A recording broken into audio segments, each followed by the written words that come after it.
დღეს დაცვის მხარემ ბრალდების მხარისგან მოითხოვა შემდეგ სხდომაზე წარმოდგენილი ყოფილიყო ნივთკიცება, ეს გახლავთ სასტუმრო თბილისი თაუერის DVR-ები და ვინჩესტერები, რომელზეც ჩაწერილია გამოძიების ინფორმაციის ის ვიდეო ჩანაწერები, რომელიც წარმოდგენილია მტკიცებულებად საქმეში. ჩვენ ამ DVR-ების და ვინჩესტერების გახსნას ვითხოვდით მისი შინაარსიდან გამომდინარე, იმიტომ რომ დაცვის მხარეს ეჭვი ეპარება, რომ თებერვლის თვის ჩანაწერები 2025 წლის 5 აგვისტოს ვინჩესტერებზე შესაძლოა შენახული ყოფილიყო. ამიტომ ამ ნაწილში ძალიან ბევრი კითხვა არის.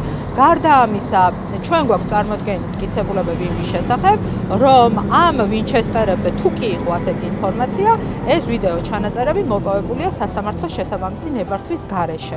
იმისთვის, რომ ეს ეჭვები, რაც გვაქვს დაცვის მხარეს და რის შესახებაც შემდეგ სხდომებზეც უფრო დეტალურად ვისაუბროთ, გაქარწყლებულიყო ან დადასტურებულიყო, აუცილებელი იყო ამ ვინჩესტერების გახსნა, რაზეც ბატონმა პროკურორმა განაცხადა, რომ უდაოდ მიაჩნია, თუმცა უდაოდ მიჩნევა, რას ნიშნავს ამ ნაწილში გულწრფელად ჩვენთვის გაუგებარია, მაშინ გამოდის, რომ ჩვენი დაშვება იმის თაობაზე, რომ უკანონოდ იყო ეს ჩანაწერები მოპოვებული, ამას ხდის ბატონი პროკურორი უდაოდ და კი ბატონო, შევაფასებთ დაცვის დასმის სიტყვაში.